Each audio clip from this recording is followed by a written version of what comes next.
Olá pessoal, sejam todos bem-vindos a mais uma aula do canal Gênios da Física.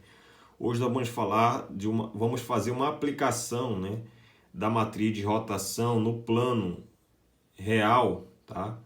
No plano cartesiano real XY, nós vamos fazer uma aplicação de como obter os versores polares usando a matriz de rotação, a direta e a inversa.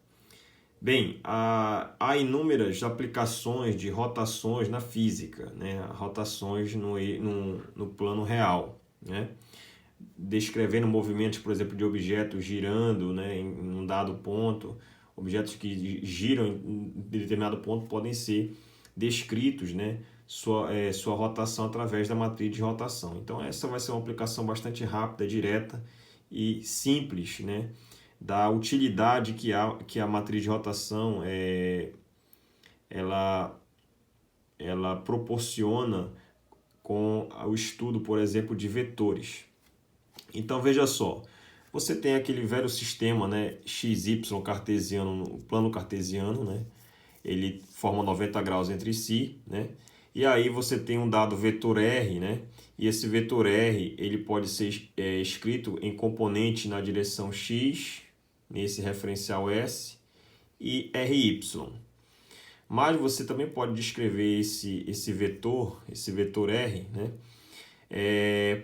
por um outro sistema de coordenadas, chamada de S', onde tem coordenadas R de X', tá? Na direção X', e R de Y'.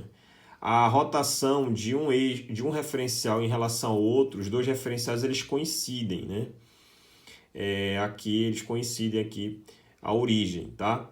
E em t igual a zero, esse eixo x e x' estão paralelos entre si, aqui um sobre o outro, e y e y' também, Então, a partir do momento um dado para t igual a zero, eles coincidem. À medida que o tempo vai passando, esse sistema ele vai girando. O sistema é S'. Pois bem, então a gente sabe que nas direções x aqui tem um versor I, chapéu, e na direção J tem um versor J, chapéu. São vetores.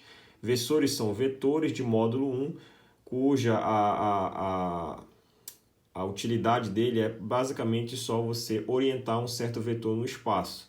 Então ele só analisa a questão da direção e do sentido. O módulo, como ele tem módulo 1, ele não altera o resultado do vetor, Um elemento neutro da multiplicação. E aí o referencial S' em relação ao referencial S, ele está girado de um ângulo beta. E aí, pessoal, essa rotação beta aqui é igual aqui e aqui, tá? E aí o que você faz? Nós aprendemos que os versores e coordenadas polares, ele aponta no sentido crescente aqui do R chapéu, aqui do R vetor, que está aqui saindo, e o θ chapéu está perpendicular a ele, tá? Aqui o I e o J são os versores cartesianos. Bem, nós aprendemos que em aulas anteriores que a matriz de rotação, a inversa, quando você quer relacionar as coordenadas no eixo linha com 100 linha, é através dessa matriz de rotação inversa, onde β é o ângulo de rotação.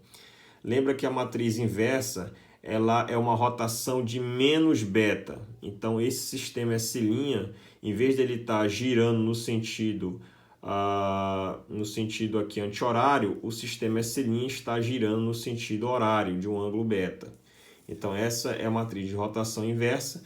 E a matriz de rotação direta, que é essa daqui, é aquela em que a rotação do ângulo beta se dá no sentido anti-horário, ou seja, esse sistema S', inicialmente em t igual a zero, ele coincide o eixo x e x' e y.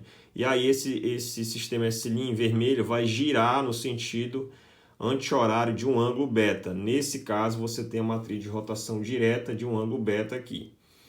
E relaciona as coordenadas sem linha com linha. Então, sabendo disso, a gente sabe, por exemplo, que o vetor e coordenadas polares é dado por R chapéu, esse vetor R aqui. Em coordenadas cartesianas, ele tem componentes x e y em relação ao referencial S. Pois bem, Rx, se você fizer a relação trigonométrica aqui o ângulo θ é esse ângulo total, tá? Daqui até aqui, ele é identicamente igual aqui a R chapéu com I. Então você pode pegar o vetor R e fazer a decomposição dele, uma componente na direção I e uma componente na direção J. E esse se dá dessa forma, né? Lembrando que o Rx é R cosseno θ e o Ry é R seno de θ. Aqui, componente do lado do ângulo, cosseno, componente de frente para o ângulo, seno. E aí, o que você vai fazer? Bem, você quer pegar o versor R chapéu e encontrar o θ chapéu. E como é que você faz isso? Você vai ter que girá-lo de 90 graus. Olha. R chapéu e θ chapéu são versores LI, né? São linearmente independentes, então a ortogonalidade deles aqui, né, o ângulo entre eles é igual a 90 graus. Tá? Então eles formam uma base, né? São linearmente independentes. A projeção de um na direção do outro é zero. Então, se você pegar uma rotação de 90 graus, a tua matriz de rotação, que é essa, para beta igual a 90, né? Lembra que eu vou pegar o versor R e girá-lo de 90 no sentido aqui anti-horário. Então, vou usar essa matriz de rotação aqui direta. Então, para beta igual a 90, esse cara dá 0. Aqui dá menos 1, 1 e 0. Então, é 0, menos 1, 1 e 0. Está aqui, 0, menos 1, 1 e 0 é a matriz de rotação direta. Então, eu vou pegar o meu θ, que vai ter componentes Rx e Ry. Perceba que o θ aqui, ele pode ser, você pode fazer a decomposição no eixo I e no eixo J, tá? Então, ele tem duas componentes, tá? Sem linha, perfeito? E aqui as componentes com linha vai ser a componente do R chapéu. O R chapéu, o Rx linha é o cosseno θ e o Ry linha é o seno θ. E a minha matriz aqui é essa que eu acabei de colocar.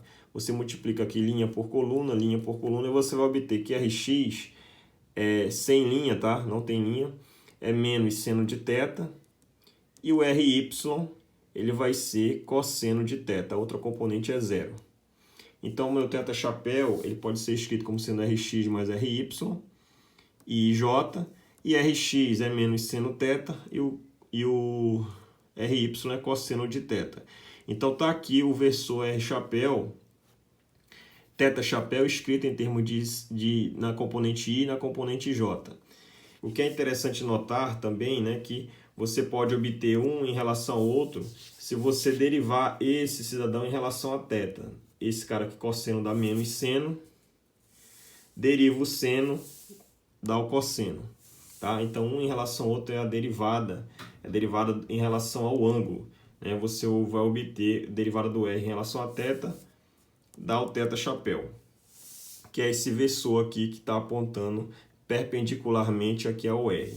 Para você obter o processo inverso, né? Então, se você tiver o versor θ chapéu, que tem duas componentes, e você quiser obter o R chapéu, que também tem duas componentes, em vez de você usar a matriz de rotação direta, você usa a matriz de rotação inversa. Aí você vai ter aqui os versores, as componentes x e y do versor R chapéu, e aqui as componentes do versor θ chapéu, componente x e y do versor θ chapéu, que está aqui. E aí, dessa forma, você leva esse versor nesse aqui, tá? Espero que todos tenham gostado. Até mais e bons estudos!